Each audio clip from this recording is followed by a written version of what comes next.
میں گزارش کروں گا یوسف نقشبندی صاحب سے، جو کہ پریزیڈنٹ ہیں NSO پرتاپ یونٹ کے، وہ آئیں اور اپنی باتوں کو ہم سب کے بیچ رکھیں۔ یوسف صاحب کے آنے سے پہلے میں ان کے لیے 2 لائنیں کہنا چاہوں گا۔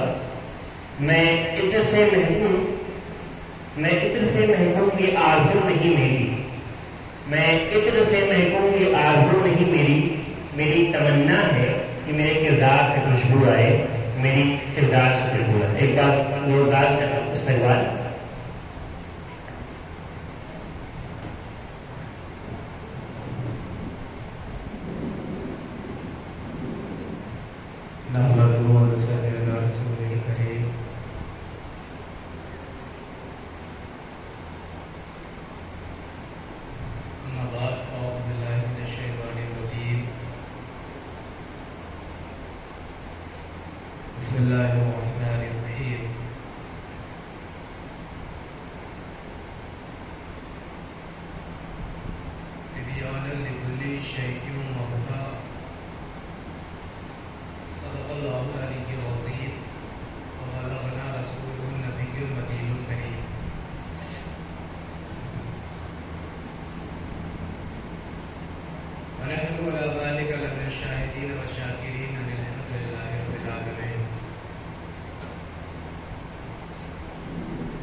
خطبہ کے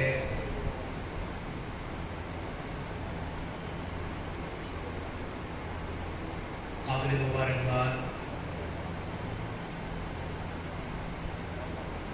جناب بڑے بھائی احتشام حسین صاحب اور ان کی پوری الہ آباد NSO کی ٹیم کہ جو شہر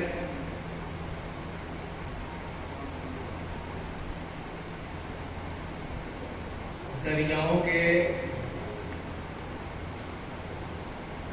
سنگم کی وجہ سے اپنی پہچان رکھتا ہے،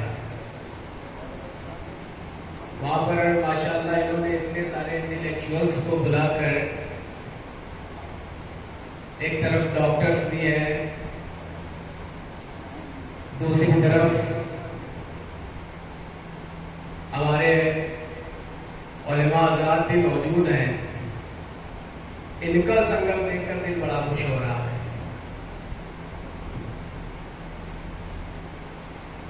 اللہ تبارک و تعالی ان کے خلوص اور محبت کو قبول فرمائے، اور جس مقصد کے تحت یہ کانفرنس کی جا رہی ہے اس میں کامیابی عطا فرما دے۔ خیر، چونکہ جو ہمارے مہمان تشریف لائے ہیں، ہمارے Muslim student organisation of India کے صدر علی جناب مولانا مظفر اشرفی صاحب، ہمارے بڑے بھائی مورث بھائی علی گڑھ یونیورسٹی سے، اور ڈاکٹر عارف قادری صاحب اور دیگر مہمان جو تشریف لائیں گے، وہ اپنے اپنے عنوان پر اپنے اپنے ٹاپکس پر بات کریں گے۔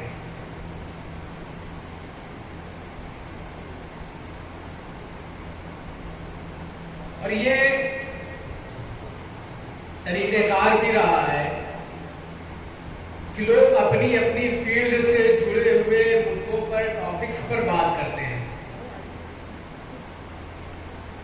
میں ٹھہرا اسلام کا ایک چھوٹا سا طالب علم، تو میں نے سوچا جب اپنے اپنے ٹاپکس پر ڈاکٹرز آئیں گے تو وہ میڈیکل پر بات کریں گے، انجینئرز آئیں گے تو بچوں کو اس فیلڈ میں کس طریقے سے کیریئر بنانا ہے اس پر بات کریں گے، مولانا مظفر صاحب ہمارے تشریف لائیں گے تو وہ مائنڈیز کے حالات پر تبصرہ کریں گے۔ میں کون سے ٹاپک کو چنوں؟ میں نے فیصلہ کیا کہ میں اسلام کا چھوٹا سا طالب علم ہوں، قرآن کا پڑھنے والا ہوں،